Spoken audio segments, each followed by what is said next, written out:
Chers amis, bonsoir. Vous êtes sur Paix et Guerre dans les entretiens géopolitiquement incorrects, 3e édition. Ce soir, j'ai la joie de recevoir quelqu'un que j'adore, que j'aime beaucoup. C'est très réciproque. Merci. C'est David Bavrez, que j'ai attrapé au vol entre deux avions et qui me fait le plaisir d'être avec nous ce soir.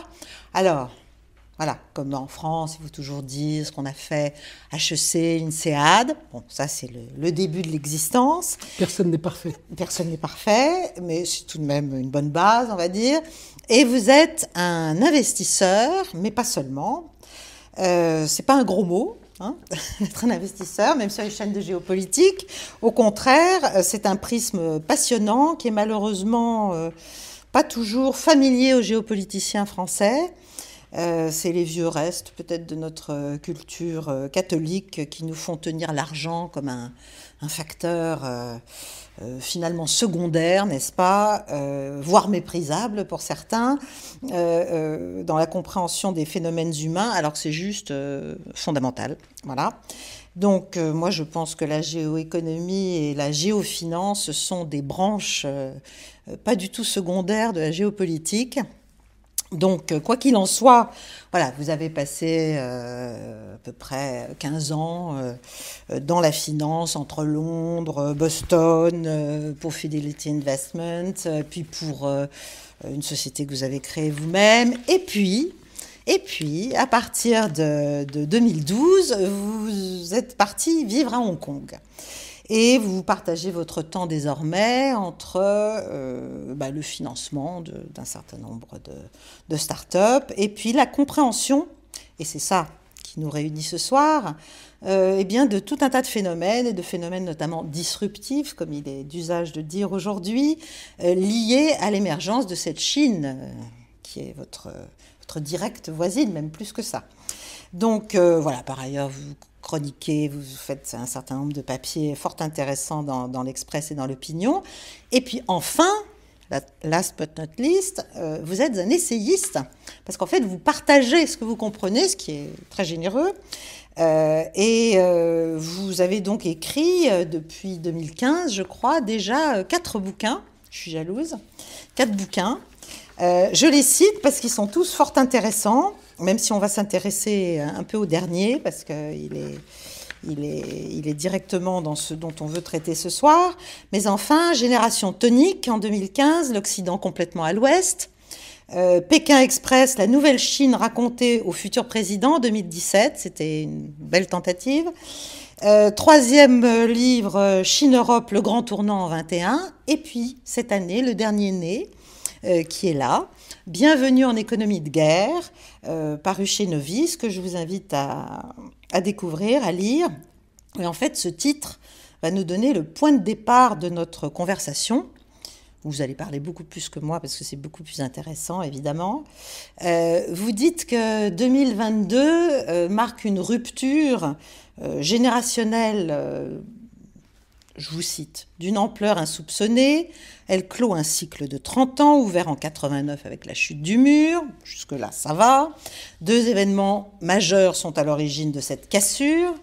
La guerre, menée par la Russie en Ukraine, que vous voyez comme une variante, en fait, du conflit sino-américain.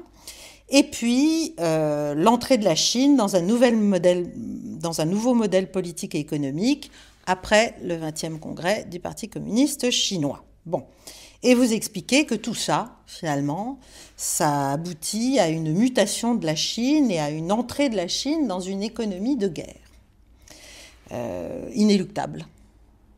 Et peut-être au-delà de la Chine. Alors, économie de guerre, moi, c'est vrai que quand j'entends ça, je me dis que c'est un terme un peu fort. En tout cas, en France, on en a aussi usé et abusé.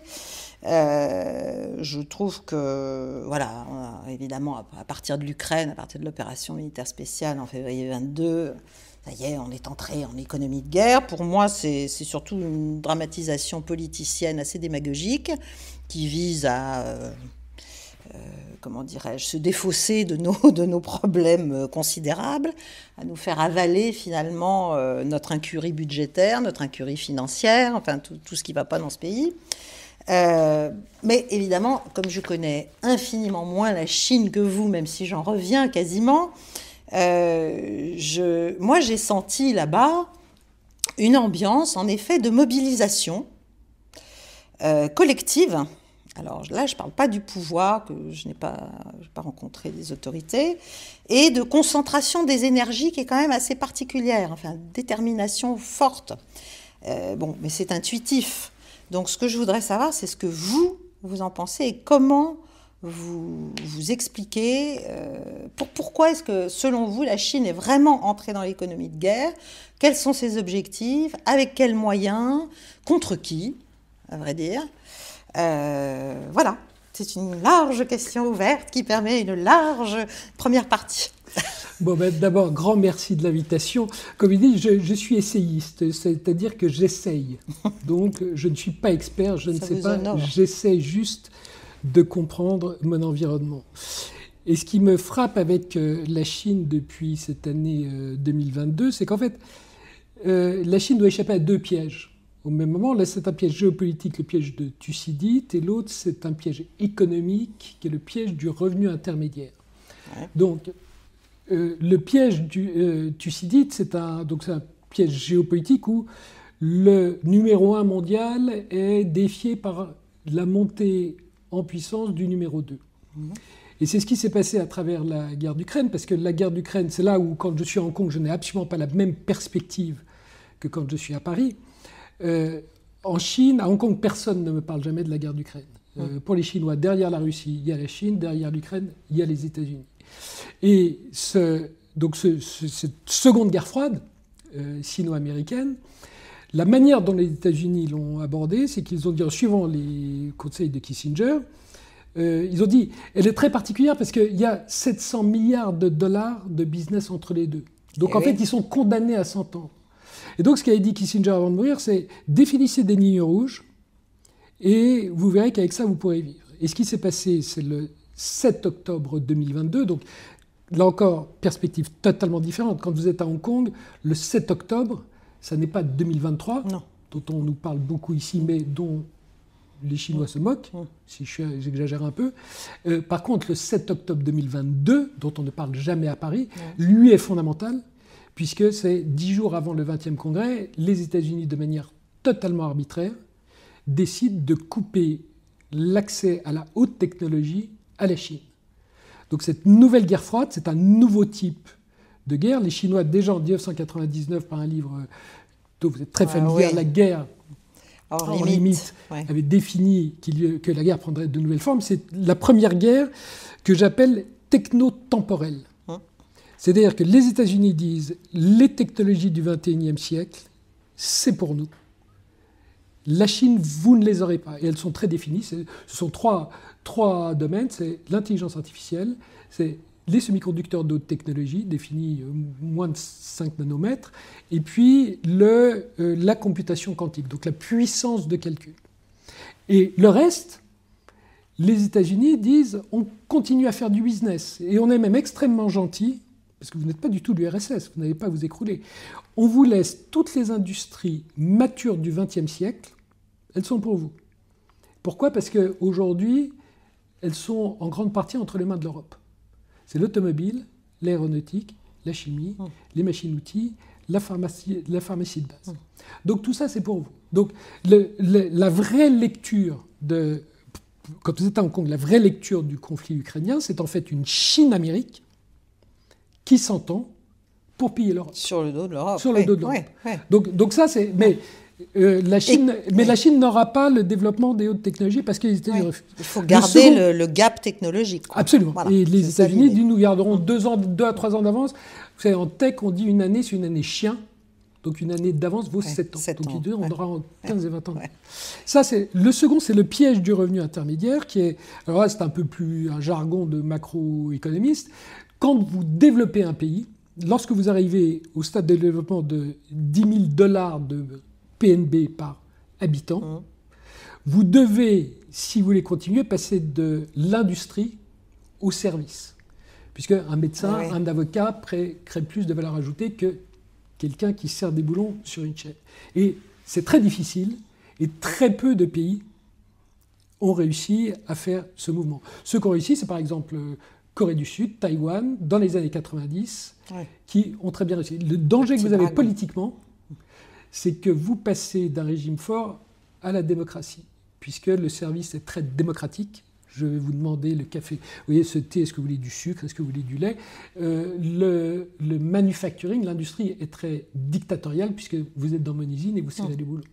Et donc le président Xi, alors si vous rajoutez que ça s'est passé au moment du Covid, où tous ces services devenaient digitaux, et donc créaient des sociétés privées qui étaient potentiellement multimilliardaires en profit, il a dit, si on fait ça, nous finissons avec la plutocratie américaine, où les GAFA achètent la politique. Donc c'est le mage du Kremlin.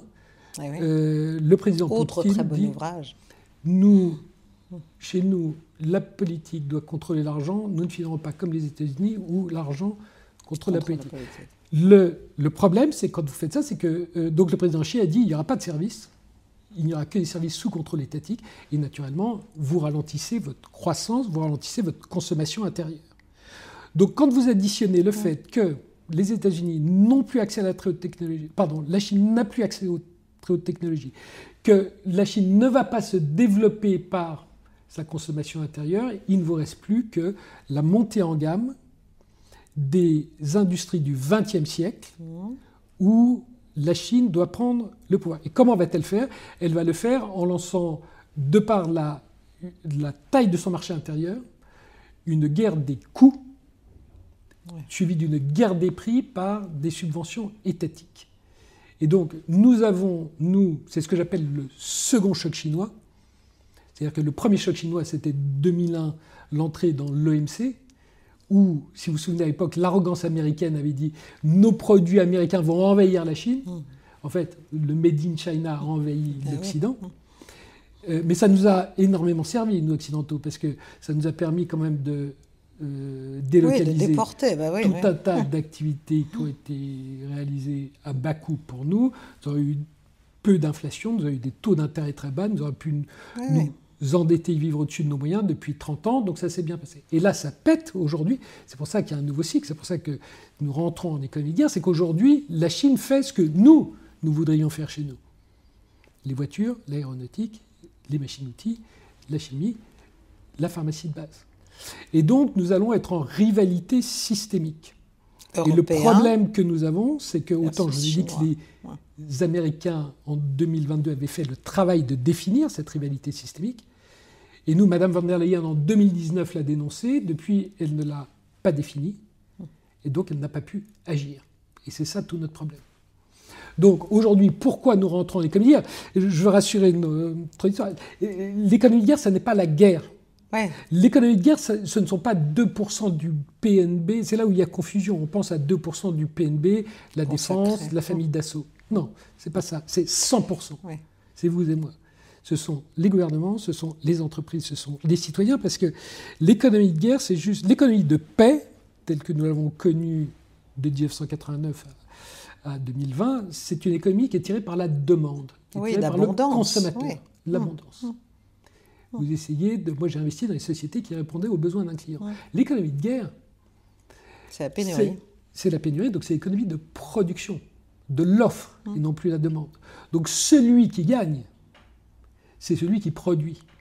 Et donc c'est pour ça que la Chine, depuis l'arrivée du président Xi au pouvoir, a accéléré sa production de manière à ce que nous devenions prisonniers, nous soyons dépendants. La différence, l'économie de paix, vous êtes en rapport de force, donc nous négocions dans des conditions normales, j'essaie de obtenir le mieux de vous en fonction de rapport de force. L'économie de guerre, vous êtes en rapport de dépendance.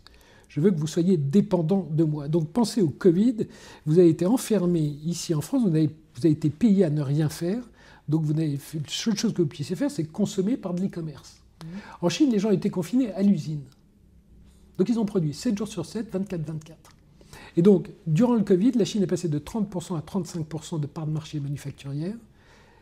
Elle a gagné des parts de marché et, en gros, elle a produit ce que nous devrions produire. Donc aujourd'hui, il ne faut pas vous étonner, il y a le record de faillite en France de ce qu'on appelle les ETI, donc les grandes entreprises, parce que pendant tout ce temps, les Chinois ont continué à produire, ils ont continué à innover, et tout le problème que nous avons, c'est que ce nouveau modèle chinois qu'on voit débarquer aujourd'hui, il est inédit. C'est un modèle que j'appelle d'innovation à faible productivité.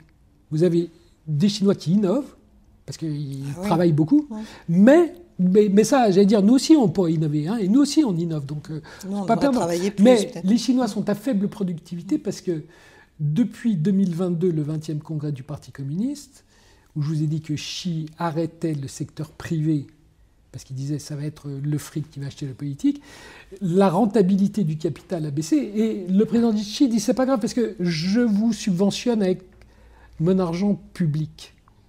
La productivité du travail, il y a 200 millions de Chinois qui travaillaient dans l'immobilier, on y reviendra peut-être un moment, il y a une énorme crise immobilière, donc vous avez 200 millions de personnes qui sont prêtes à travailler. Donc les salaires baissent pour la première fois en Chine depuis 2024, ça n'est jamais arrivé précédemment. Donc, si vous allez au salon de l'auto, j'espère que vous avez peut-être des week-ends plus romantiques mondial de l'automobile, mais j'aime beaucoup les automobiles. Si vous êtes allé, vous avez vu une Renault. J'ai vu les automobiles chinoises surtout. Mais surtout, vous avez vu notre fierté nationale, une Renault 5 électrique, 35 000 €. Oui, non. Donc, pour 35 000 €, les Chinois vous disent c'est le prix d'une BMW en 2019, donc je vous donne une BMW, elle s'appelle BYD. Et puis, si vous voulez une Renault 5, moi je vous la fais à 10 000. Tout à fait. Donc là où nous sommes entre guillemets foutus si nous ne réagissons pas, c'est que nous avons d'excellents produits chinois, mais qui, de par les subventions publiques et les salaires qui baissent, la compression des salaires en Chine, font que nous, Européens, nous ne pouvons pas lutter. Donc c'est pour ça que nous sommes en rivalité systémique et qu'il faut que l'Europe rentre en économie de guerre. C'est-à-dire, concrètement? Alors, c'est-à-dire que là qu'est-ce qu'il faudrait faire? Alors, si on prend l'actualité, alors très chaude, les élections américaines, le président Trump a été élu. Je ne sais absolument pas ce que ça veut dire, parce que je pense que c'est une période d'incertitude, mais j'ai une certitude, parce qu'elle a déjà été annoncée, c'est que dans les 10 prochaines années, la dette publique américaine va augmenter de 7,5 trillions de dollars, c'est-à-dire 7 500 milliards de dollars. Si ça a été Mme Harris, ça aurait été la moitié. Donc là, les États-Unis vont faire un déficit public de l'ordre de 6 à 8% du PNB. Au XXe siècle, ça n'est arrivé que pendant la Première Guerre mondiale et la Seconde Guerre mondiale. Donc c'est ça l'économie de guerre. L'économie de guerre, ce sont des déficits publics qui vous permettent de relancer la production. Pendant ce temps, juste pour continuer, les Chinois, il y a un mois, ont annoncé 500 milliards de dollars, puisque leur économie est à l'arrêt total. Et peut-être cette semaine, nous verrons, ils vont sans doute doubler à 1000 milliards, et on s'attend à ce que potentiellement d'ici le nouvel an chinois, il passe à 1,5 trillion, 1500 milliards de dollars. Donc nous sommes entourés aujourd'hui de deux gouvernements, les États-Unis et la Chine, qui en plus de leur accord Chine-América, comme je l'ai dit sur la technologie, à dire nous allons piller l'Europe, en plus se donnent les moyens étatiques d'accélérer l'économie de guerre. Donc nous c'est le rapport Draghi. Nous maintenant, l'Europe est maintenant à l'heure des choix. C'est-à-dire que, en fait, l'économie de guerre va concerner tout le monde, gouvernement, entreprises, citoyens. Les gouvernements, c'est que nous devons faire des déficits publics, mais uniquement pour la production. Ben oui. Aujourd'hui, c'est absolument l'inverse. Puis vous voyez, on dit que aujourd'hui, ce que nous finançons, les retraites sont passées de 7 à 14 points de PNB en France dans le cycle précédent. Donc 7 points de PNB, ils sont faciles à trouver. Il y a zéro problème de financement. Si on veut bien revenir 30 ans en arrière et voir les choix qu'on a faits. Donc la première chose, c'est que c'est un pacte sociétal où nous cessons de protéger le passé du futur et nous protégeons le futur du passé. Donc en gros, ça veut dire choix pour les jeunes plutôt que les retraités. Deuxièmement, les entreprises. Chaque entreprise doit nommer ce que j'appelle un Chief Geopolitical Risk Officer dans le jargon, c'est-à-dire un directeur du risque géopolitique qui va comprendre toutes les nouvelles dépendances que nous avons créées vis-à-vis des Américains, vis-à-vis de la Chine, et qui va dire soit j'arrive à les tourner en interdépendance, soit je vends, parce que je ne veux pas pouvoir lutter. Et ça, donc, on pourra revenir plus en détail, mais c'est ce qui m'occupe toute la journée, de parler à des conseils d'administration, à des comités exécutifs d'entreprise pour leur dire voilà la méthodologie à suivre. Et puis le troisième, ce sont nous les citoyens, où nous devons dire le problème, ce fameux, donc ce qu'on appelle le RSE, qu'on appelle ESG en anglais, le E de environnement, il doit venir énergie. Parce que, si vous vous souvenez, nos parents en 73 ont perdu leur style de vie à cause d'une crise énergétique qui, à l'époque, était un choc de PNB de 4%. Et donc, c'est la fin des 30 Glorieuses où nos parents ont changé de style de vie en 73-74. Les 30 Glorieuses, vous les appelez les 30 glandeuses. Eh bien oui, parce qu'aujourd'hui, les 30 dernières années sont les 30 glandeuses, bien sûr. Puisque nous avons, le non-travail a été rémunéré mieux que le travail. Donc, c'est ce que j'appelle les 30 glandeuses. Il y a pas meilleure appellation. Et là, le choc, nous avons un choc énergétique, puisque nous achetons de l'ordre de 3%, parce que nous achetons notre gaz maintenant aux États-Unis X fois ce que nous payons à Poutine. Nous avons une transition environnementale qui est de 3 à 4% par an, parce que nous n'avons pas commencé pendant 20 à 40 ans. Et puis il faut qu'on réorganise, je vous ai dit, ces dépendances, quand on va les tourner en interdépendance, et réorganiser toutes nos sources d'approvisionnement, ça va nous coûter à peu près 2% de PNB. Et vous rajoutez un peu d'inflation alimentaire, si je fais 3 énergie, 3, 4 transitions environnementales, 2 chaînes d'approvisionnement, 1, on est à 10, donc on est à peu près à 2 à 3 fois ce que nos parents ont vécu. Donc en tant que citoyen, il est impossible de maintenir le style de vie que nous avons eu. Ça, c'est pas possible. Donc là... Vous devez être aimé dans les entreprises, dans les conseils d'administration. Ah ben, il n'y a que des gens qui m'adorent, je vous rassure. Je vous rappelle que mon livre... Alors, vous savez que mon livre a été refusé par tous les éditeurs de la place. Mon éditeur novice, à la moitié de mon âge, c'est un jeune qui est spécialisé dans les manuscrits refusés. Il ne publie que des manuscrits qui ont été refusés par tout le monde. Donc, naturellement, mon manuscrit a été... Quand je dis qu'il faut arrêter l'ESG... Quand je dis qu'il faut arrêter le SF, je suis naturellement impublishable. Bon, il se trouve que mon livre sur Amazon cet été était en tête des top 3 de toutes les ventes en relations internationales. Donc, ce qui est intéressant, c'est que les éditeurs n'aiment pas mon livre, mais le lectorat l'aime. Moi, je préfère. Ça me va. Donc, vous voyez qu'aujourd'hui, en fait, aujourd'hui, nous avons Chamberlain et Daladier, et nous rêvons de Churchill. Et la réalité, c'est que vous ne pouvez pas avoir Churchill sans passer par la case Daladier-Chamberlain. C'est-à-dire que les démocraties finissent toujours par gagner, mais on oublie qu'elles commencent toujours par perdre, puisqu'elles nous mentent. Et tant que nous avons des dirigeants politiques démocrates qui mentent à leur peuple en disant il faut que je leur cache la magnitude du problème, nous perdons. Dès que vous avez un Churchill qui dit la vérité, eh bien là, le fait d'avoir la liberté... Aujourd'hui, aux États-Unis, vous n'avez plus la liberté de penser. C'était le wokisme hier, c'est peut-être Trump demain, on verra. En Chine, vous n'avez plus la liberté d'agir, puisque depuis le 20e congrès, le capital privé est stable. Il n'y a pas de nouvel investissement privé en Chine, puisque vous êtes sous contrôle étatique. Donc le seul endroit où vous avez la liberté à la fois de penser et d'agir, c'est l'Europe. La seule chose, c'est que nous avons la responsabilité d'utiliser cette liberté et que, curieusement, pour l'instant, on n'est pas au rendez-vous. Ah non, et puis c'est une vision assez angélique de la liberté d'expression en Europe aujourd'hui. Vous venez d'en faire la démonstration. Difficile de publier un livre qui prétend dire la vérité. Je ne suis pas certaine que Trump, de retour au pouvoir, soit tellement plus dangereux pour la liberté d'expression c'est pour ça qu'on a échappé là. C'est pour ça qu'il y a encore à Paris un salon politiquement incorrect où on peut discuter. Voilà. Donc, oui, mais enfin... saisissons l'occasion. Oui, certes. Et faisons-la grandir. Certes. Bon. Oui, il y a une chose que je n'ai peut-être pas bien comprise tout à l'heure lorsque vous disiez... Donc, je n'ai pas été clair, désolé. Non, c'est pas ça, c'est moi qui n'ai pas compris. Sur la production, parce que vous dites donc que les Américains ont dit aux Chinois... On se réserve en gros un certain nombre de secteurs dans lesquels on ne va pas. Alors déjà, ça suppose que les Chinois ne peuvent pas y arriver tout seuls. Alors, naturellement, les Chinois vont essayer. Bon. Et c'est là qu'est le combat. Voilà. Donc déjà, le gap technologique n'est pas non plus une certitude ni une fatalité si on se place du point de vue chinois. Mais les Américains ont aussi des problèmes dans la structure de leur économie, c'est-à-dire une désindustrialisation, c'est-à-dire aussi des problèmes de production, justement, d'une société de services qui est partie très loin aussi dans des excès, dans des dérives. et dans des pertes du coup d'autonomie aussi productive pour eux-mêmes. Oui, c'est très intéressant. Vous me posez deux questions. Premièrement, la Chine, la capacité à rattraper les États-Unis. Les Chinois sont persuadés, puisqu'ils disent vous avez 2 ans d'avance, donc dans 5 ans, on vous aura rattrapé. Bon, en réalité, vous regardez l'intelligence artificielle, le rapport, vous avez 4500 gigas data centers aux États-Unis, vous n'avez que 450 en Chine.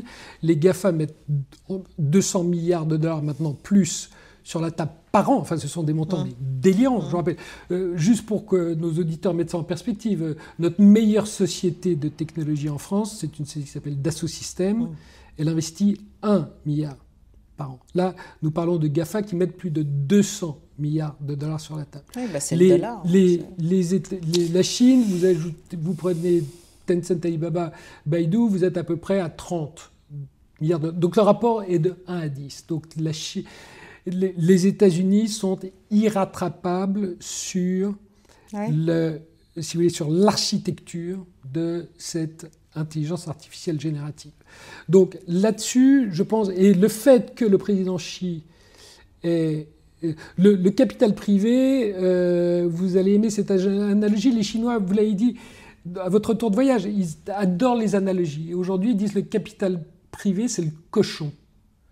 C'est celui qui s'engraisse pour aller à l'abattoir. Donc, je ne crois pas, moi, j'ai commencé ma carrière en Allemagne de l'Est, j'ai vu ce que c'était que les joyaux technologiques de néo-lénino-marxistes. Donc, je n'y crois pas.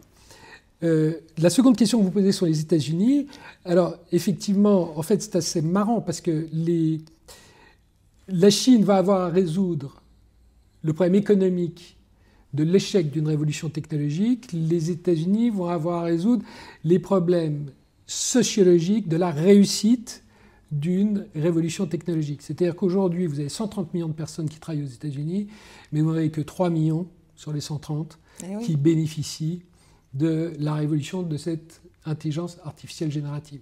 Et c'est la raison pour laquelle vous avez 7-8% de déficit public qui sont financés par les marchés financiers sans poser de questions. Puisque c'est la manière d'acheter la paix sociale et qui font que vous allez avoir des États-Unis qui, dans les 10 prochaines années... Si vous regardez les marchés financiers, les taux d'intérêt à 10 ans qui sont un bon indicateur de la croissance attendue, ils sont de 4,5% pour les États-Unis, ils sont de 2% sur la Chine.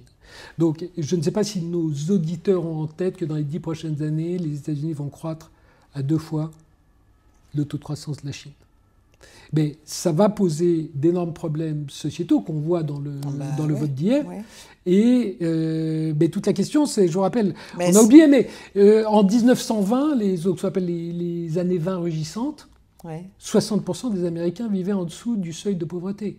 Je ne parle pas de la crise des années 30, dès les années 20, parce que ce sont dans les années 20 qu'il y a eu la révolution technologique. Donc la société américaine est extrêmement schumpeterienne et est beaucoup plus... Je ne vais pas dire qu'elle est confortable, je ne vais pas dire qu'elle est truc, mais elle accepte. Elle accepte beaucoup plus que nous ces écarts. Donc ce qui est intéressant pour moi, c'est que du coup... Mais donc il y a des handicaps de chaque côté, bien sûr, entre guillemets. Bien sûr, et c'est toujours l'éternel arbitrage entre la liberté et le contrôle social, politique, que ce soit par le mensonge d'un côté ou que ce soit par le contrôle. Ce qui m'intéresse, c'est qu'est-ce que je vois à Hong Kong qu'on ne voit pas à Paris. Et c'est qu'on n'arrête pas de parler d'un conflit Est-Ouest. Alors que moi, je pense qu'il y a une Chine-Amérique et l'élection de Trump, à mon sens, ne va rien changer. On pourra y revenir si vous le souhaitez. Ah oui, volontiers. Et je crois que le conflit qu'on ne voit pas, c'est le conflit Nord-Sud, pour une raison très simple, c'est que les États-Unis, de par leur déficit budgétaire immense des 10 prochaines années, vont sucer toute l'épargne mondiale, puisque ce déficit va être très largement financé par le reste du monde. Cet argent ne sera pas disponible pour le Sud. Et deuxièmement, la Chine, comme je vous ai dit, qui fait le choix de l'industrie manufacturière, exportatrice à perte, subventionnée par l'État, va en fait tuer l'optionnalité de développement du Sud qui passe de l'agriculture à l'industrie. Donc en fait, vous avez des pays du Sud dont le développement industriel est volé par la Chine et dont le financement est volé par les États-Unis. Et ça, c'est tout l'enjeu du Sud global, que la Chine a très bien vu. Vous avez vu à Kazan, il y a quelques... Oui, mais justement, c'était toute la problématique, toute la dynamique des BRICS. Et tout le potentiel aussi. Et le génie des Chinois dont on dit les Chinois sont mauvais en fatalité. Les Chinois sont mauvais en soft power. En réalité, ils arrivent à fédérer dans un anti-américanisme qui va tourner à l'anti-Occident, si on ne fait pas attention. Ils arrivent à fédérer tous ces pays, alors qu'en fait, c'est la Chine qui va leur voler l'optionnalité du développement par l'industrie. Et donc, ce que nous allons avoir, pour revenir, nous allons avoir 300 millions d'Américains, 350 millions d'Américains qui, dans les 10 prochaines années, enfin, je vous rappelle, c'est $80 000. Le PNB moyen aux États-Unis est maintenant 2 fois celui de l'Europe. Il y a 40 ans, nous étions à égalité. Bon. Et le problème, c'est qu'aujourd'hui, je dis à mes amis américains, si un des enfants Ben Laden fait sauter 2 tours à Manhattan, il y a 6 milliards de gens qui applaudissent. Ah oui, non mais ça, ils ont. Et alors qu'à l'époque, souvenez-vous, en 2001, le monde titrait, nous sommes tous américains.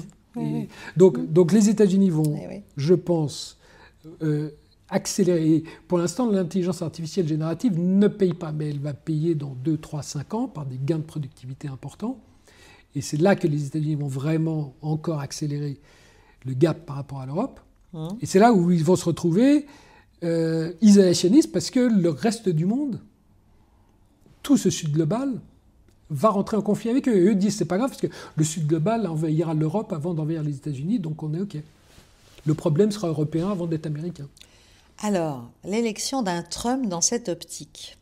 Parce que moi j'ai fait une émission il y a 2 jours, hier même, je ne sais plus, en disant que, oui, hier, puisque nous enregistrons... Alors, ce n'est pas l'élection d'un Trump, parce qu'il n'y a qu'un Trump, il est unique. Je vous en trouverai pas un second comme ça. Non, ça c'est sûr. Le retour du Donald. Moi, je vois ça, j'allais dire comme un coup du sort... pour une fois dans le bon sens, dans le cadre de ce conflit dont on vient de parler, les BRICS, face à le Sud global, agrégé et agrégeant, face à l'Amérique et à l'Europe qui ne comprend pas grand-chose et qui n'a même pas compris qu'elle allait effectivement se faire tailler des croupières d'un côté comme de l'autre. Le retour d'un Trump, pour moi, c'est peut-être l'occasion, s'il est capable de mettre un coup d'arrêt à certaines zones de conflit, de rétablir malgré tout une attractivité et en tout cas une alternative pour tout un tas de pays qui pour l'instant sont en train de s'agréger ou de vouloir ou d'être prétendants ou d'être candidats aux BRICS. C'est-à-dire que s'il arrive à proposer autre chose que ce qu'ont fait les démocrates, les néocons, etc., c'est-à-dire la guerre à outrance, le rapport de force, mais sans issue, en fait, l'écrasement, en fait, de tout ce qui cloche et de tout ce qui ne répond pas ou n'obéit pas, peut-être qu'on peut espérer, j'allais dire, en tant qu'occidentaux, malgré tout, qu'européens, voilà, malgré tout, c'est l'Amérique, que ce qui moi me paraissait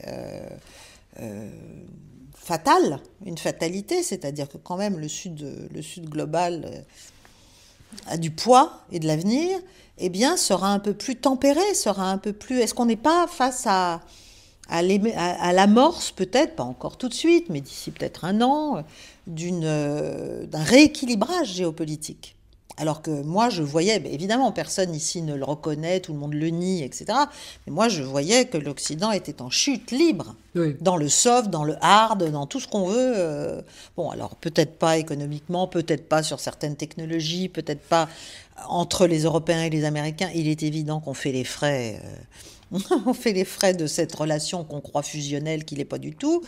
Mais est-ce qu'on n'est pas dans un grand rééquilibrage, en fait, possible avec cet homme que tout le monde voue aux gémonies, qu'on accuse de tous les maux, sans voir qu'il a peut-être une vision plus intelligente que les autres, l'autre camp, en tout cas américain, dans les rapports de force avec la Chine, avec l'Europe, avec la Russie, avec l'Inde, avec plein d'autres. Quand on regarde les déclarations de Modi, qui sont quasiment une déclaration d'amour, là, après l'élection...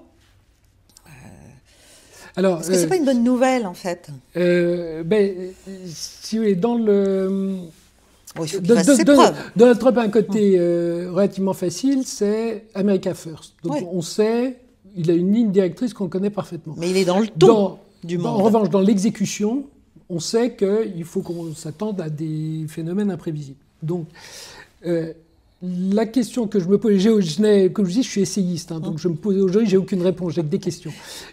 Que va-t-il devenir de la Chine américaine ? Les démocrates ont défini, comme je l'ai dit, cette relation uniquement sous l'angle technologique. Trump déteste la tech. Je rappelle, la tech a financé la campagne d'Harris, n'a absolument pas financé sa campagne. Il a fait de l'immobilier. L'immobilier déteste la tech parce que la tech est totalement anti-immobilier, donc ce n'est pas du tout son monde. Mais Trump est chinois. Il ne faut jamais oublier. Trump est chinois parce que c'est un pourri d'immobilier. C'est quelqu'un qui fait que des deals by deal plutôt qu'un accord cadre. Ouais. Et troisièmement, c'est quelqu'un qui dit, quand vous faites un deal avec lui, il dit allez voir Jared et avant que je signe, revenez me voir. Et donc le family business, donc sa manière de procéder est totalement chinoise. Donc Pékin est très inquiet de l'imprévisibilité des comportements de Trump, mais est très confiante sur la psychologie du personnage parce que les Chinois sont habitués, les promoteurs immobiliers en Chine, ils savent parfaitement les gérer.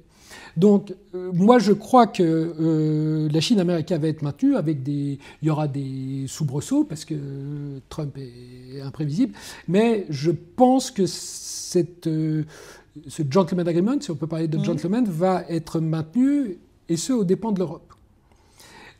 L'Europe, tout dépend. C'est quelque chose qui m'a frappé, c'est que hier, en même temps que ces élections, nous avons, alors, je ne sais pas si c'est un signe du ciel, mais nous avons le gouvernement allemand qui saute. Ouais. Et ça, c'est très important parce que l'Europe sans Allemagne, c'est quand même difficile. Et si nous avons Frédéric Merz, Frédéric Merz a travaillé pour KKR pendant beaucoup d'années, il connaît les États-Unis. KKR, pour nos auditeurs. Pardon, KKR, c'est un très très grand investisseur de private equity américain, donc qui sait faire des affaires. Et Frédéric Merz est avocat d'affaires par formation, donc c'est quelqu'un qui sait faire. C'est quelqu'un qui est tout à fait lucide sur le changement de position de la Chine. Le fait que les grands groupes allemands maintenant ne vont plus gagner d'argent en Chine, il est parfaitement au courant, donc il risque d'avoir une position beaucoup plus dure vis-à-vis de la Chine que l'avait le SPD allemand. Donc l'Europe est à un tournant. Si vous voulez être négatif, le fait que tout l'establishment européen se sont entendus pour que le rapport Draghi soit publié seulement après les élections européennes, de manière à tuer le débat du changement radical. Alors là, vous pouvez être très pessimiste, effectivement, et ça va se traduire par une dévaluation. L'ajustement, il sera monétaire, c'est-à-dire que l'euro va dévaluer de 20 à 30%, comme le yen au Japon a dévalué de 30% dans les 18 derniers mois. Donc ça va être ça notre appauvrissement. Soit il y a, sous l'impulsion justement d'une Italie qui est en fait à la tête d'une Europe du Sud qui s'est restructurée dans les 10 dernières années. Je rappelle que l'Italie est nette exportatrice. Nous Français, nous avons 100 milliards de déficit. L'Italie est nette exportatrice.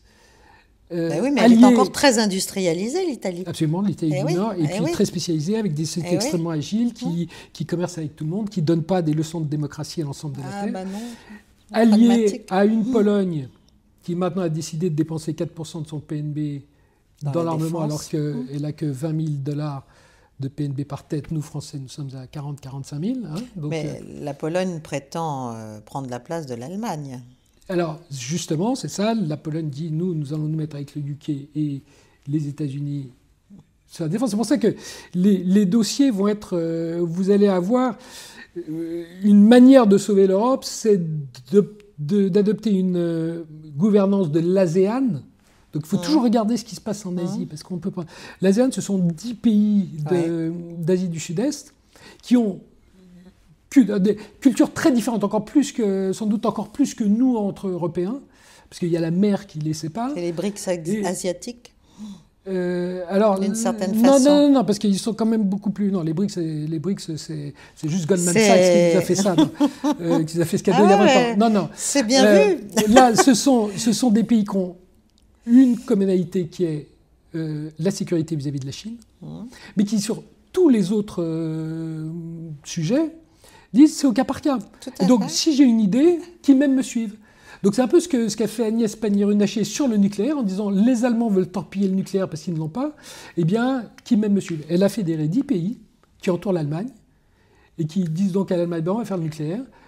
Soit ça marche et on te vendra l'électricité une fortune, soit ça marche pas, ça saute et curieusement tu seras au premier rang. Donc c'est comme ça qu'on va faire avancer l'Europe. Il faut arrêter. Donc, c'est le changement radical de Mario Draghi qui est de dire cette gouvernance à 27 de droit de veto, ça n'existe pas. Donc c'est pour ça qu'on va être à un moment, et l'Europe ne s'est transformée que dans les crises, donc il faut sans doute qu'on passe par cette dévaluation de l'euro de 20 à 30%, qu'on ait un appauvrissement beaucoup plus marqué des Européens pour qu'on puisse réagir. Et lisez le rapport Draghi, hein, la Suède a les mêmes gains de productivité que les États-Unis depuis 20 ans. Pourquoi ? Parce que les retraites sont financées non pas par l'État, mais par des fonds de pension privés qui sont entre les mains d'investisseurs professionnels qui ne financent que les meilleures sociétés technologiques. Ça marche. Donc tout ça, on le sait. C'est juste une question de courage politique. Ah oui, mais alors ça c'est l'Arlésienne. Ben voilà, donc c'est l'Arlésienne. Donc c'est pour ça que l'économie de guerre, il y a un jour, le jour où l'Europe rentrera. Maintenant, nous avons, ce qu'il y a de bien, c'est que ce qui s'est passé depuis l'apparition de ce livre au mois de mai, c'est que cet été, nous avons eu, et d'ailleurs j'ai sous-estimé, si vous voulez, j'ai fait une énorme erreur dans ce livre, c'est que j'ai sous-estimé l'accélération de l'économie de guerre. C'est-à-dire que j'ai sous-estimé le fait que la Chine rebâtirait son modèle économique que sur ses exportations industrielles subventionnées avec l'Europe en ligne de mire comme cible numéro 1. J'ai sous-estimé la faculté des marchés financiers à financer un déficit budgétaire abyssal aux États-Unis pour très longtemps, qui va donc pouvoir assurer cette cohésion sociale qui pourra coexister avec une hégémonie technologique. Enfin, juste pour que nos auditeurs comprennent, la société Nvidia, qui il y a 3 ans était inconnue au bataillon, aujourd'hui a une capitalisation boursière qui est l'équivalent du PNB de la France. Et chacun de ses employés, aujourd'hui, est estimé par les marchés financiers à 100 millions de dollars. C'est-à-dire que la personne qui nous sert le thé chez Nvidia vaut 100 millions de dollars. Donc vous voyez le genre d'inégalité que nous avons créé et que les marchés financiers sont prêts à financer. Ces inégalités sont abyssales. Et donc j'ai sous-estimé l'accélération de l'histoire. Et donc l'Europe est la seule grande région. Naturellement, le président Poutine est rentré dans l'économie de guerre bien avant. Donc nous sommes les derniers à ne pas avoir compris. Et donc c'est là où la question c'est, allons-nous nous réveiller ? Mais oui, mais moi j'en suis pas du tout certaine. Ça peut aussi partir en ordre dispersé, ou ça peut repartir vers un réflexe plus souverainiste d'un certain nombre d'États, qui n'est pas d'ailleurs incompatible avec certaines conclusions du rapport Draghi, hein. Parce que finalement, ça revient aussi à ça. Ça revient à permettre à certains acteurs de pouvoir aussi jouer leurs cartes. Absolument. Il y aura s'il n'y a pas de cohésion suffisante, eh bien, c'est ce que font les Chinois. Très bien. Les coopérations renforcées, sectorielles. Le déclic des Chinois, c'est en 2004, lorsque Eurostat sort les statistiques sur la Grèce, en disant la Grèce est en faillite. Goldman Sachs fait du hors-bilan et le pays, en fait, est en faillite. C'était Draghi, déjà, non, Draghi, à l'époque, il était conseiller. Il travaillait chez Goldman Sachs, mais il s'occupait d'Italie. Mario Draghi n'a absolument rien à voir là-dedans. On ne va pas l'accabler sur ce coup-là. Non, absolument pas. Non, et les Grecs ont dit, très bien, effectivement, c'est vrai, mais si c'est ça, on sort les chiffres sur... ils ont dit à Chirac et Schröder, on sort les chiffres sur l'Allemagne et la France. Donc Schröder et Chirac ont dit, bon, effectivement, Camembert, on passe à souhait. Et c'est revenu aux oreilles des Chinois qui voulaient monter l'Europe en puissance alternative aux États-Unis. Et qu'on dit, bon, la maison n'est pas tenue, ça n'ira nulle part, donc changement de stratégie, on pivote totalement, on va les séparer. On va les diviser pour les piller. Et donc ça date de 2003-2004. Et les Chinois, c'est pour ça que cette montée de l'économie de guerre, ce choix de la production, en disant la production qui est méprisée par totalement l'Occident, parce qu'à l'époque, nous, on avait des modèles qu'on appelait fabless, c'est-à-dire qu'on disait une entreprise ne doit pas avoir d'usine, puisque ce sont les Chinois qui vont le faire. Et là où c'est en train de se jouer, donc je vous ai donné l'exemple du salon de l'automobile, mais Vous savez, si on en parle, c'est que c'est déjà trop tard. Tout à fait. Donc, ce qui est plus intéressant, c'est de quoi essayons-nous de détourner votre attention, mais qui va payer dans le futur. C'est naturellement l'énergie, où nous avons un changement total de mix énergétique, et où la Chine ambitionne de remplacer. La Chine veut devenir l'Arabie Saoudite de 1973 à travers le solaire. Donc aujourd'hui, la Chine a lancé dans la décennie 2010 une guerre des prix sur le solaire, exactement avec ce business model d'économie de guerre. Guerre des prix, je tiens pendant 10 ans, parce que les Occidentaux, les banques occidentales ne financent pas une guerre des prix pendant 10 ans. Les gouvernements occidentaux ne financent pas une guerre des prix pendant 10 ans. Donc aujourd'hui, la Chine contrôle entre 2/3 et 3/4 des différentes étapes de la chaîne de production du solaire. Le problème que nous avons, c'est que le solaire est une énergie intermittente qui produit quand on n'en a pas besoin. Donc c'est pour ça qu'on ne l'a pas faite, c'est qu'on a dit qu'il n'y a pas de business model. Et il y aura un business model que le jour où vous pouvez stocker l'énergie à grand volume. Et ce sur quoi... Alors, si vous voulez être très négatif sur l'Europe, les 4 dernières semaines vous ont offert la crise de liquidité de Northvolt en Suède, qui était notre pépite du stockage de l'énergie, et ACC en France, qui est un joint venture entre Mercedes, Peugeot ou Renault, je ne sais plus, et Total Saft. Au lieu de faire 100 000 batteries la première année, on a joyeusement produit 3 000. Donc, les Chinois, et donc, dans les 4 dernières semaines, nous avons annulé tout nouveau projet d'usine de batteries en Europe, pendant que les Chinois, à travers 2 sociétés, BYD et CATL, accélèrent à fond les gigafactories, parce qu'ils ont Tesla en face. Et donc, en 2050, si la Chine possède les 2/3, voire 3/4 de la chaîne de production du stockage de l'énergie, plus de la production de solaire, quand vous regardez le mix énergétique de 2050 du net zéro, les hydrocarbures passent de 80% à 60%, les 20% qui changent, qui arrivent à nettoyer la planète, la première nouvelle énergie, c'est le soleil. Donc voilà, vous voyez, c'est pour ça que l'énergie... C'est pour ça que je vous parle d'économie. L'économie de guerre, c'est pas... Je suis désolé, parce que vous aimez les Kalachnikov, mais moi, je n'aime pas les Kalachnikov. Je suis une pacifique totale. Moi, je n'y connais rien au Kalachnikov. Mais par contre, vous possédez un pays à travers cette énergie solaire en 2050, beaucoup plus qu'avec quelques chars d'assaut. Et c'est ça. Oui. Et donc cette vision à long terme qui sont... C'est là que le titre du livre est à la fois est un peu trompeur, parce qu'on pense la guerre, c'est la guerre. Mais c'est pour ça que c'est pas la guerre économique. C'est pas du tout la guerre économique, c'est l'économie de guerre, c'est l'économie tirée par la production. Ouais. Et je vous souhaite la bienvenue, parce que quand il y a un nouveau cycle de 30 ans qui vient de commencer en 2022, et que nous sommes en retard, très en retard au bout de 2 ans, c'est pas foutu. C'est pas foutu, parce que en 1991, moi, je n'avais rien compris à 1989. Est-ce que j'avais vu qu'il y aurait Internet, que les communications seraient gratuites, qu'on pourrait outsourcer à l'autre bout du monde en pleine sécurité, avoir des structures de coûts qui s'effondraient, qu'on aurait des taux d'intérêt. Je n'avais rien vu de tout ça.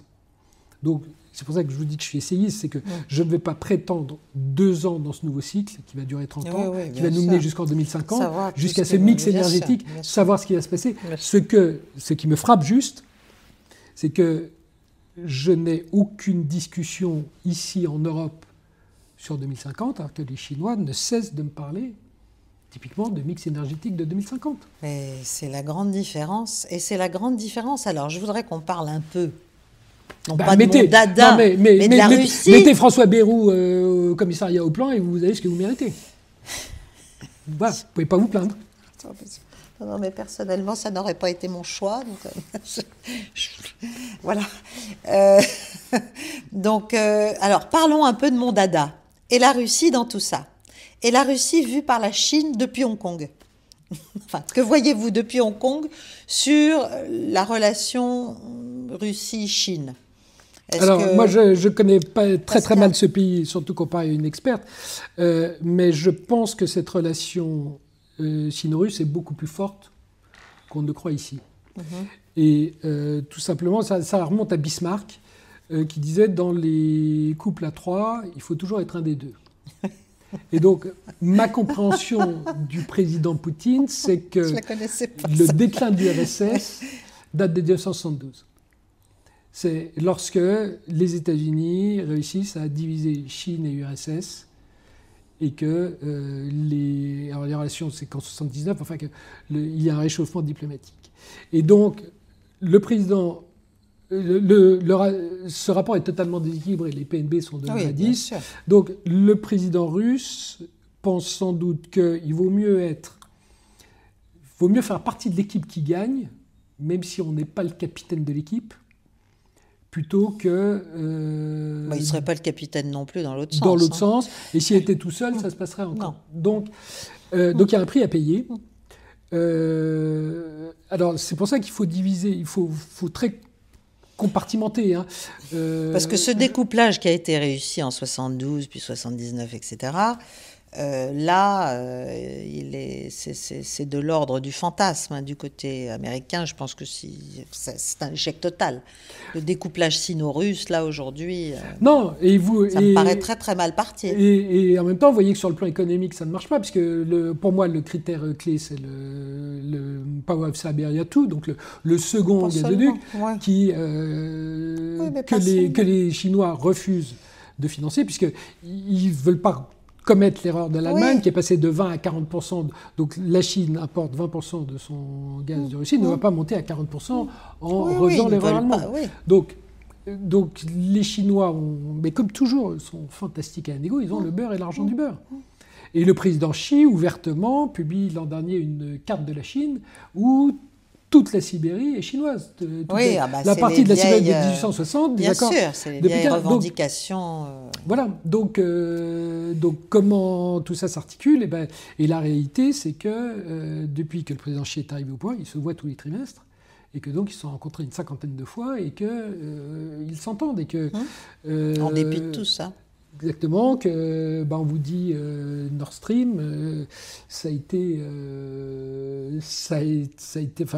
Poutine y a pensé dès 2004-2005, donc tout ça est très pensé dans la durée.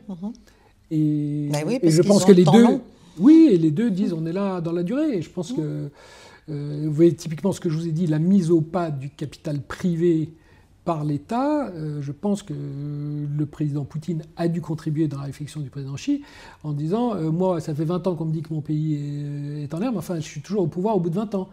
Et tu vois, ça se passe pas si mal, pour moi. Donc je pense que ça ne tombe pas dans l'oreille d'un sourd.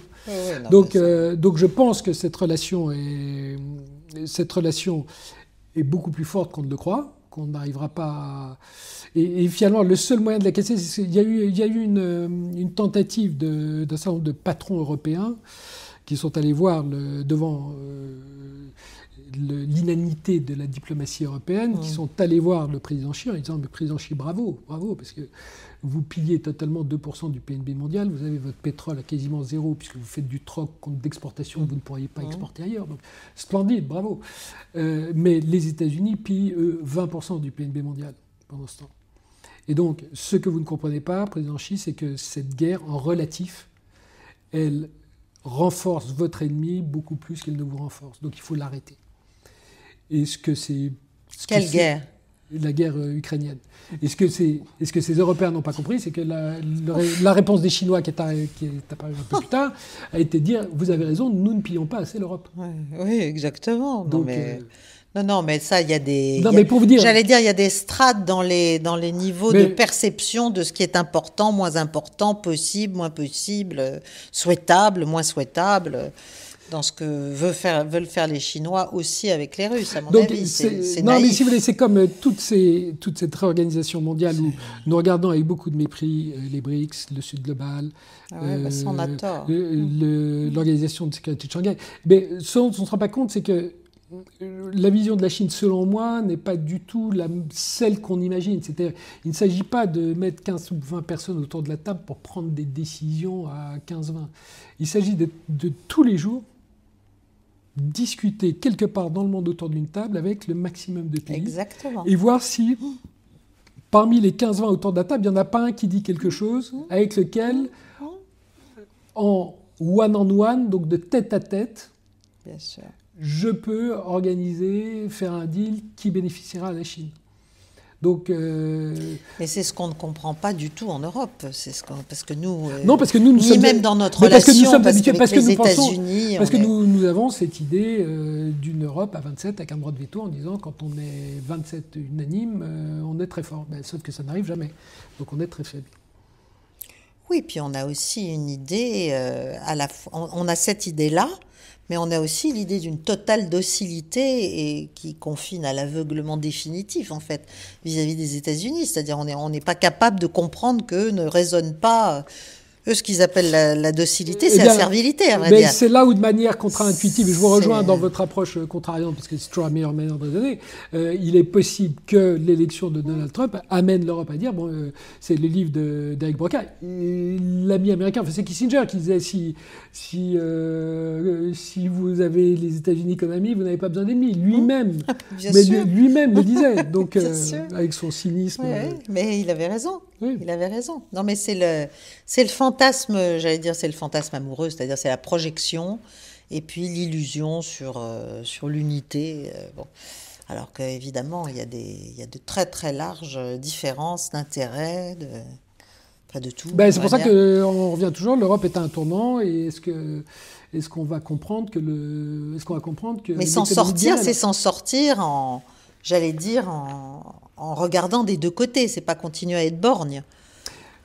Absolument, parce que là, économiquement, ce que nous avons, c'est que les États-Unis vont nous imposer leur inflation. Eh oui, exactement. Et que la Chine va nous attaquer avec sa déflation. Donc nous sommes morts, puisque c'est pour ça qu'il y a une Chine-Amérique. C'est que les États-Unis s'efforcent d'inflater toutes nos structures de coûts. Donc à la défense, nous allons passer de 2 à 3% du PNB, autrement il n'y a plus de temps. Le gaz, nous l'achetons 5 fois ce qu'on payait à Poutine.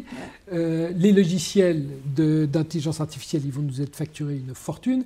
Et enfin, le programme fiscal de l'IRA fait que l'Europe se réindustrialise, mais pas en Europe, aux États-Unis. Non, aux États-Unis. Et pendant ce temps, je vous ai dit que l'État chinois subventionnait le capital et baissait les salaires de sa population, de manière à pouvoir exporter à perte et arriver avec des voitures qui coûtent la moitié de les nôtres. Si on était complotiste, on en viendrait même à se demander si cette guerre d'Ukraine, qui a été quand même très largement préparée et provoquée, pas du côté russe, mais de l'autre côté, d'une autre, et du côté américain, depuis 20 ans déjà, au moins, depuis 2004, au moins, oui.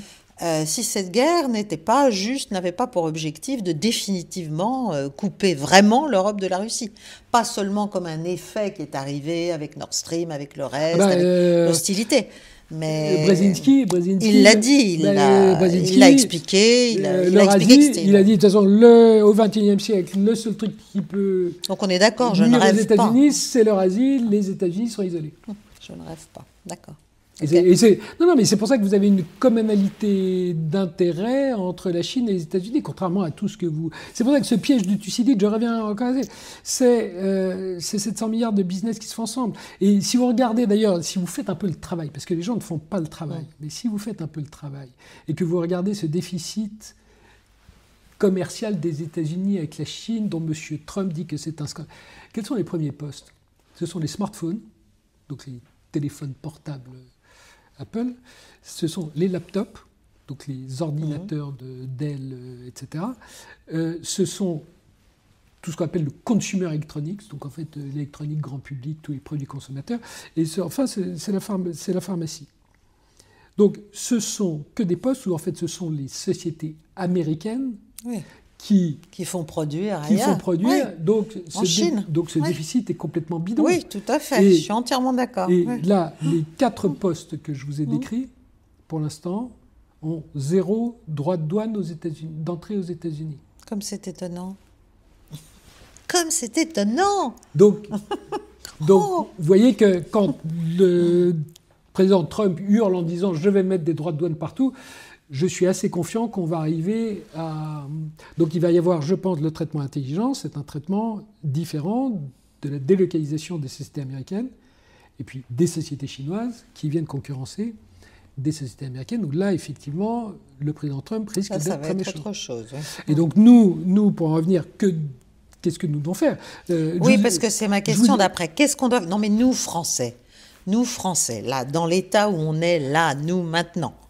Nous Français... Sans se voiler la face. Bien, nous, alors, sans vouloir être gentils. Très concrètement, nous pourrions, par exemple, demander au chancelier Scholz, pendant qu'il est là, il faut se dépêcher parce qu'il n'y en a plus pour très longtemps, lui dire...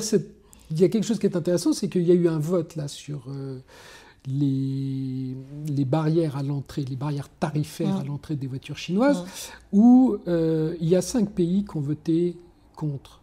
Et je vais être très politiquement incorrect, comme ici, je vais écarter Malte, la Slovénie et la Slovaquie en disant que ce ne sont pas les pays les plus... Je suis très politiquement incorrect. Ce ne sont pas les pays les plus structurants pour l'Europe. Et donc, il ne reste que 2. Il reste la Hongrie et l'Allemagne.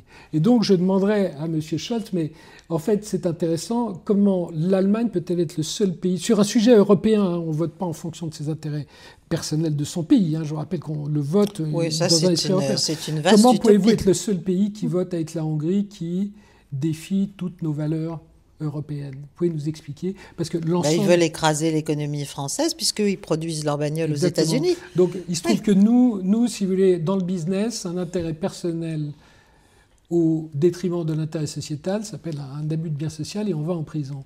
Donc, oui, mais ça, si les Allemands... Donc, vous me demandez ce qu'il faut faire. Non, mais je pose la question au président Scholz. Je ne veux pas anticiper sa réponse. Mais la première chose, c'est qu'il faudra bien qu'il dise « je fais passer les intérêts allemands avant les intérêts européens ». Et bien, on dit si c'est ça, il n'y a plus d'Europe. Parce qu'on ne va pas pouvoir.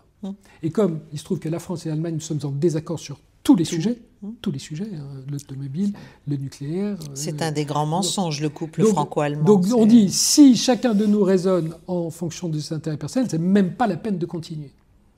Donc, ce qu'on va faire, c'est que déjà, on va mettre ça au point, et donc on va dire, il n'y a plus de droit de veto, il y a exactement ce qu'a fait Agnès Pannier-Runacher. Il y aura des deal by deal avec qui même me suivent. Et vis-à-vis de la Chine, on va dire, de même qu'Henry Kissinger avait dit aux démocrates, vous devez définir vos lignes rouges, nous devons définir nos lignes rouges vis-à-vis de la Chine. Elles sont de 2 ordres. La première, c'est que nous ne sommes pas néo-lénino-marxistes. Donc tout produit importé de Chine qui est néo-lénino-marxiste, c'est-à-dire un produit qui a bénéficié de subventions étatiques indues, nous allons le taxer. Donc prenons les voitures. Les voitures, il y a, Phonerodium, 250 milliards cumulés de subventions publiques aux voitures. C'est ce qui est estimé, en mettant tout l'écosystème. Il y a 25 millions de voitures électriques qui ont été produites en Chine jusqu'à présent. C'est $10 000 par voiture. Donc toute voiture chinoise qui rentre chez nous, c'est $10 000 de taxes. C'est en gros ce qu'ont fait les Américains en disant c'est 100%. Et il n'y a pas de discussion, parce que tant que vous ne nous montrez pas vos chiffres, on ne bougera pas.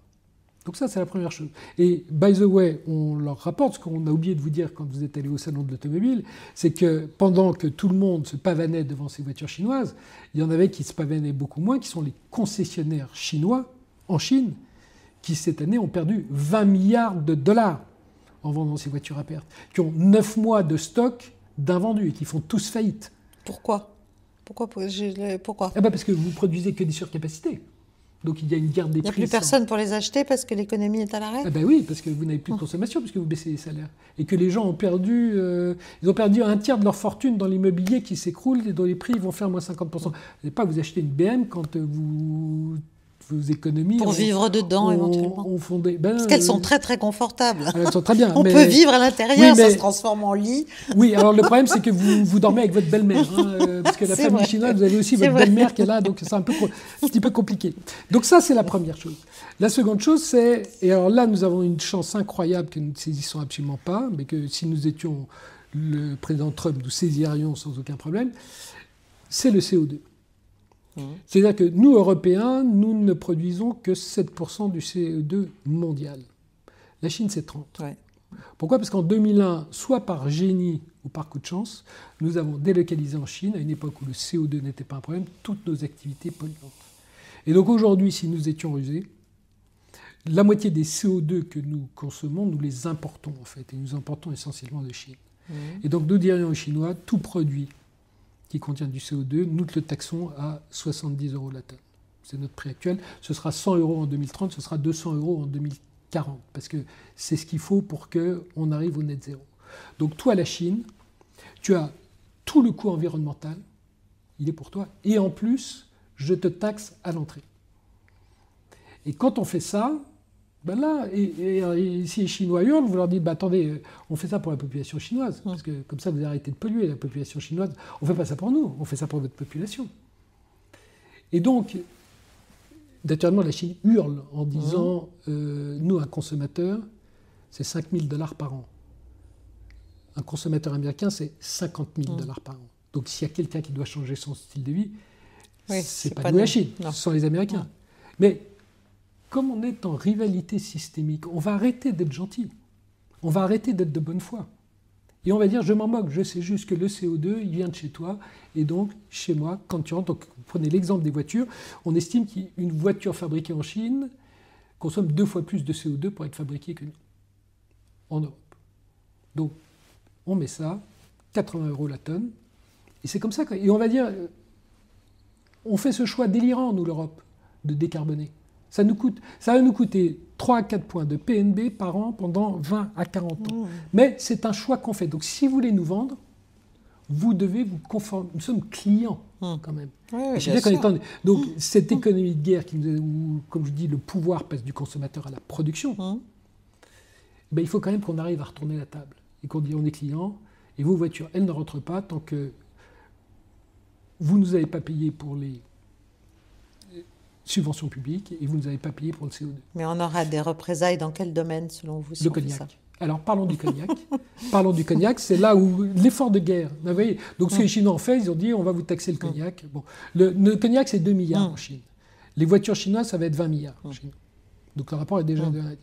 Deuxièmement, le cognac, nous avons un truc absolument fabuleux. C'est que si vous, alors je ne sais pas si vous êtes moi je ne bois pas de cognac, mais je bois beaucoup de champagne, mais je ne bois pas de cognac. Si vous faites du cognac, il se trouve que chaque année, en vieillissant, votre cognac croît en valeur de 5 à 7%. Oui, parce que ce qu'on appelle le VS devient VSOP, devient XO. Et donc, ce que nous avons dû faire, comme nous vendons pour 2 milliards, il se trouve que les marges sont à peu près de 80%. Donc le coût de fabrication est de 400 millions. Et donc, ce que le gouvernement français aurait dû faire, c'est un pool bancaire, prendre les grandes banques françaises, et de dire, nous vous demandons... Les banques européennes, cette année, ont racheté pour 50 milliards de leurs propres actions, tellement elles font de profit. Elles ont dit, on a 50 milliards dont on paye plein de dividendes, mais même après avoir arrosé nos actionnaires de dividendes, on a encore 50 milliards en Europe dont on ne sait pas quoi faire. Et les prêts, la croissance des prêts est de 0. Et donc, nous allons racheter nos propres actions. Donc, ce qu'il fallait dire, c'est 400 millions, c'est rien pour vous. Vous faites un prêt à 0% à tous les producteurs de cognac. Vous avez les stocks en garantie. Et donc, en fait, quand vous êtes producteur de cognac, vous êtes financé à 0 et vous savez que vous faites plus 5-7% par an. Ouais. Et donc, on a dit aux Chinois, vous ne voulez pas acheter notre cognac maintenant, mais c'est pas grave. Rendez-vous dans 5 ans. On le garde. Mais non, rendez-vous dans 5 ans. On vous le vendra 50% plus cher. Par contre, vos 9 mois de voiture qui sont actuellement dans les ports en train d'attendre, qui se prennent la pluie, ça vaut quoi votre voiture au bout de 9 mois quand elle a commencé à rouiller et ça vaut 0. Donc pour qui travaille le temps travaille pour nous. Et donc chaque fois que vous prendrez des mesures de rétorsion, nous nous assurerons que le temps travaille pour nous. Et je vous rappelle que, là encore on ne fait pas le travail, mais quand la Chine dit qu'elle croît de 4 à 5%, la semaine dernière, nous avons su que les revenus fiscaux du gouvernement, à fin septembre, sont en baisse de 2% par rapport à l'année précédente. Donc ça, il n'y a pas eu de changement fiscal. Donc ça vous donne une bonne idée de la véritable croissance chinoise. Donc vous avez en même temps, nous aussi, on a une croissance non, mais c'est pas le sujet. Éthique, sans H. C'est pas le sujet. Le sujet, c'est que vous prétendez avoir une croissance de 4-5%. Vous l'avez peut-être en volume, mais votre déflation, compte tenu de la surproduction est meurtrière. Donc vous créez 0 valeur, vous avez une population dont les salaires n'augmentent plus et qui viennent de perdre 30% de leur fortune dans l'immobilier. Ben vous savez quoi, pour qui travaille le temps, si vous arrivez à motiver une population européenne en disant maintenant, soit on se fait bouffer par les Chinois, soit on se fait bouffer par les Européens, par les Américains, soit on tient et on gagne. Parce que regardez ce qui se passe en Chine. Tant que vous laissez des Chinois dire qu'ils croient de 4-5%, la population européenne est désespérée. Quand vous expliquerez à la population européenne qu'en fait la Chine fait moins 2, que vous avez 1 milliard de gens qui gagnent seulement 400 à 500 $ par mois et dont les salaires baissent, Vous allez dire que ce n'est pas un pays... J'ai beaucoup aimé votre invité précédent qui a eu il a une faculté à poser les bonnes questions. Ah oui, oui. Vous savez, Voltaire, c'est pas le... C'est pour ça que je suis très relax aujourd'hui. Voltaire disait, la qualité d'un homme, je ne suis pas à ses réponses, mais à ses questions. Bien sûr. Et quand il a dit, mais qui a peur de l'Europe? Et c'est ça la vraie question. Personne n'a peur de l'Europe. Et donc, quand vous dites aux Chinois, mais le cognac, même pas peur, parce qu'il augmente dans la durée. Tes voitures, 9 mois de stock, tes concessionnaires ont déjà perdu 20 milliards. Et donc, ce raisonnement, nous devons l'élargir à l'ensemble de la Chine en disant, de même que je vous ai dit que la Chine voulait diviser l'Europe, nous devons diviser la Chine. Parce qu'il ne faut pas oublier que on ne peut pas parler de la Chine, ça n'existe pas. Il y a 2 Chines. Vous avez la frontière, elle est entre le privé, le capital privé et le capital public. Elle n'est plus entre capital chinois contre capital européen. Ouais. Nous avons une totale communalité d'intérêts avec le capital privé chinois qui est en grève de l'investissement depuis 2 ans. Les entrepreneurs privés chinois sont ceux avec lesquels depuis 20 ans, nous travaillons ensemble, nous construisons des chaînes de valeur qui ont bénéficié aux deux. Donc on vous parle que tous les jours de ce qui ne marche pas, mais on ne vous parle jamais de ce qui marche. Et je vous dis par exemple dans le cas des États-Unis, ce qui marche c'est quand même 700 milliards de dollars d'échanges. Et donc ce que nous devons faire, c'est aller voir tous ces entrepreneurs chinois avec lesquels nous nous entendons extrêmement bien, qui sont à l'arrêt total aujourd'hui. Et on va leur dire, nous devons dérisquer la Chine. Nous devons dérisquer 5, 10, 20% de notre chiffre d'affaires. Vous devez dérisquer 100% de votre chiffre d'affaires. Donc ce qu'on va faire, c'est qu'on va vous aider. On va construire ensemble ce qu'on appelle dans le jargon le Chine plus 1. C'est-à-dire que nous allons construire ensemble toutes les chaînes de production en dehors de Chine, en général en Asie du Sud-Est, pour contourner typiquement toutes les mesures que... La raison pour laquelle le président Trump peut raconter ce qu'il veut demain sur ses tarifs vis-à-vis de la Chine, c'est qu'on s'en moque, puisqu'on sait très bien que tout ça est remplacé par des importations, depuis des importations chinoises d'origine, qui passent par le Vietnam et Mexico. Donc, nous avons l'opportunité incroyable, parce que le secteur privé chinois, aujourd'hui, est clairement en position de faiblesse. Et donc, ce que nous pouvons lui offrir, c'est la possibilité de sortir son capital de Chine, puisqu'aujourd'hui, il ne peut pas, il y a un contrôle d'échange en Chine. Bah oui. Et le seul moyen pour lui, c'est de dire au gouvernement, je vais acheter une société technologique à l'étranger, ou je vais construire une usine à l'étranger pour contourner et pouvoir exporter aux États-Unis. Et ça, on va lui dire, tu le fais avec nous. Donc, si nous étions un peu intelligents, le raisonnement que vous tenez face à Donald Trump en disant, mais comment tourner la menace en opportunité? Il faut que nous ayons exactement le même type de raisonnement vis-à-vis de la Chine. Et aujourd'hui, cette Chine du secteur privé est en totale communalité d'intérêt avec nous. Donc, ne parlez plus jamais de la Chine, mais parlez toujours de une des 2 Chines. Il y a les néo-lénino-marxistes avec lesquels nous sommes en rivalité systémique. Donc, arrêtons ce cinéma de président Macron prétendant qu'il a une relation spéciale avec le président Xi dans le sud-ouest, dans les Pyrénées. Ça, nous arrêtons. Je vous rappelle que quand le général de Gaulle, en 1964, a reconnu la Chine, il a dit 3 choses. Il a dit, 1, la France reconnaît le monde tel qu'il est. Donc il y a 600, 700 millions de Chinois. Donc la France ne peut pas ignorer 700. Deuxièmement, ça n'est en aucun cas l'approbation du régime politique en place. Je vous rappelle que Mao n'avait pas fait le déplacement. Donc il disait, ce Mao, je n'en veux pas. Et puis troisièmement, il disait, le temps faisant son travail, les peuples se rapprocheront. Donc il ne parlait absolument pas de relations spéciales avec Zhou Enlai ou je ne sais pas quoi. Mais non, mais ça, et la réalité, c'est que si vous parlez à des industriels français, et alors pas ceux qui travaillent avec des sociétés étatiques, mais ceux qui travaillent avec des sociétés privées chinoises depuis 20 ans, ils vous disent que juste la politique est un enfer, mais que les 2 ont naturellement envie de continuer ensemble, à travailler ensemble. Donc faisons ça en dehors de Chine. Si le pouvoir le laisse Donc, vous voyez que...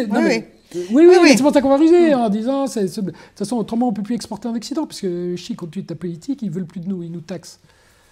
Donc, c'est pour ça qu'on est en 2024, on est 2 ans au début du nouveau cycle. je veux bien que les gens prennent du Prozac et désespèrent, mais non. Simplement, il faut qu'on raisonne. Il faut qu'on tourne la menace en opportunité. Il faut expliquer ça à notre gouvernement. Il faut expliquer ça à Bruxelles. Il faut expliquer ça... Alors, comment on peut tout faire? Moi, j'ai envoyé mon livre à un certain nombre de responsables politiques. Pas un ne m'a répondu, ne serait-ce qu'une lettre de courtoisie en disant merci de votre voix.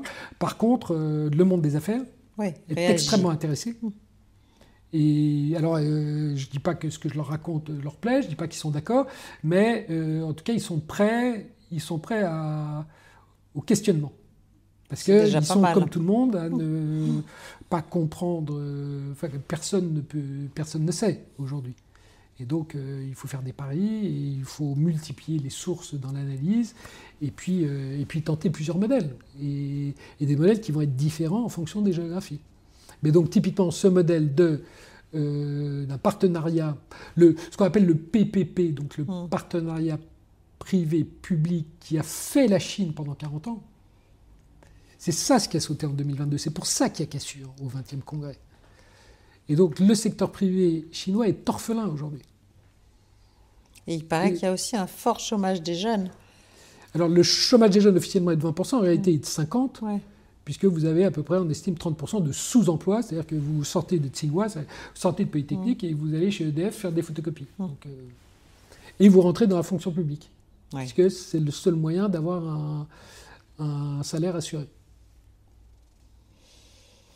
Bon, je ne sais pas si au terme de cette conversation, on doit être optimiste ou désespéré de notre manque total de lucidité sur l'ensemble de ces phénomènes que vous nous avez décrits. Je crois qu'il faut être pessimiste dans le raisonnement et optimiste dans l'action. C'est-à-dire que je ne vais pas vous jouer le coup d'un homme politique à vous dire, président Macron, que tout va bien aller. Il était au salon d'automobile, il a dit c'est fantastique ces voitures électriques et ça va créer plein d'emplois en France. Bon, ça c'est Daladier et Chamberlain. Donc ça, j'allais dire, plus vous passez du temps avec des responsables politiques, plus vous allez déprimer. Donc évitez-les, refusez les invitations dans les dîners en ville et passez tout votre temps avec... ne parlez pas aux think tanks, parlez aux action tanks. Parlez à ceux qui... Et parlez à... Enfin, vous voyez, la société du 440, vous avez, c'est très simple, vous divisez, il y a ceux qui bouffent au râtelier du fromage français et qui donc sont aujourd'hui en grande difficulté, parce que les déficits publics, on voit bien que ça va pas pouvoir continuer. Cholestérol. Et puis, vous avez les autres qui en général font moins de 10% de leur chiffre d'affaires en France et qui sont leaders mondiaux. Et parce qu'ils ne m'ont pas attendu pour... eux, ils sont déjà dans un mode économie de guerre. Eux, ils ont déjà repensé leur production. Eux, ils ont déjà revu leur relation avec leurs fournisseurs en disant qui est stratégique, qui ne l'est pas. Ils ont déjà diversifié leur approvisionnement en ressources minérales. Donc, il y a beaucoup de gens qui ne m'ont pas attendu. Mais il y a beaucoup de gens également qui sont en retard. Mais le problème, c'est que de façon générale, on parle beaucoup trop, on donne le share of voice, comme disent les anglo-saxons. Donc là, nous donnons beaucoup trop de notre temps au monde politique et pas du tout suffisamment de notre temps au monde des affaires, qui s'adapte. Ça, c'est un travers français, c'est aussi un travers... c'est la facilité, c'est-à-dire on s'imagine que les politiques dirigent encore quelque chose, ou ont un impact sur le réel, ou ont une compréhension des phénomènes. Ça fait partie des illusions c'est ça récalcitrantes. Notre problème, là encore, cassure de cycle. Le cycle trentenaire de 1989, nous avons, ma génération a outsourcé, donc sous-traité la politique à des médiocres. Médiocres au sens des gens moyens. C'est pas des nuls, enfin, ce ne sont pas des bons, ça c'est clair. Ce ne sont pas des gens qu'on embaucherait dans nos sociétés. Et parce qu'on n'avait pas besoin de la politique. Parce que ce commerce mondial se faisait sans les politiques. Tout allait bien. C'était le Ricardo, la division du travail. Chaque fois qu'on a organisé, on a optimisé le travail en fonction de l'ensemble de la planète. Et aujourd'hui, ça pète, parce que la politique est de retour. Et ce n'est pas la politique, c'est la géopolitique. Donc si vous voulez, l'erreur que nous avons faite, c'est de dire en fait la politique ne sert à rien dans les affaires, donc on n'en a pas besoin, et c'est vrai. Mais en revanche, la géopolitique Ah ben. Elle. Et ce qui fait que ce que j'essaie d'expliquer aux patrons, c'est que nous avons dans la décennie qui vient, nous avons trois changements fondamentaux, trois piliers fondamentaux de cette décennie. C'est le changement climatique, l'intelligence artificielle et le retour de la géopolitique dans le business. Et je leur dis que des trois, celui qui va vous plus se surprendre, par sa magnitude, par son immédiateté et par le fait que vous n'y êtes absolument pas préparé, c'est la géopolitique. C'est la géopolitique. Je suis entièrement... Après, je suis une convaincue. Bon, ben, cher David... Donc, we need you, parce que nous avons besoin, nous, dans le monde de l'investissement et dans le monde des affaires, nous avons besoin de vos éclairages de géopoliticienne. Mon numéro de téléphone. Voilà. Donc, bon, mais merci. Non, en tout cas, moi, j'étais très, très heureuse de cette conversation qui, je pense, a été extrêmement éclairante et originale pour nos auditeurs. J'espère qu'ils l'apprécieront. J'espère qu'ils vont acheter ce petit ouvrage qui est passionnant, qui est en même temps condensé. Donc, voilà, parce que moi, plus ça va, je ne sais pas si c'est pas une question de fainéantisme. Enfin, je trouve que Alors, j'attire juste leur attention sur la postface. Si dans les 3 mois qui suivent la lecture du livre, ils ne changent pas au moins une décision, je leur rembourse. Ah, c'est pas mal, ça. C'est un livre pour les action punks. Ce n'est pas un livre de penseurs. C'est un livre d'acteurs. Ok, eh ben, écoutez, c'est dit et c'est enregistré. Hein, donc, ça existe. Voilà. Mais merci beaucoup. Non, c'est merci, moi. Cher David. Et sans doute, on n'attendra pas forcément le prochain, mais peut-être si d'autres idées lumineuses ou d'autres schémas de compréhension de cette Chine et de ses rapports avec le reste du monde voilà, avec grand plaisir. Viennent, il faudra revenir. Chers amis, je vous remercie de nous avoir écoutés. N'hésitez pas à, évidemment, liker, partager cette émission, faire connaître la chaîne, nous soutenir, enfin bref, faire tout ce que vous pouvez pour que nous ayons encore de très très nombreuses occasions de recevoir des personnalités aussi passionnantes que David Bavrez dans ses entretiens et dans d'autres formats naturellement. Je vous souhaite à tous une bonne soirée. On vous souhaite tous les deux une bonne soirée à tous. Au revoir. À bientôt.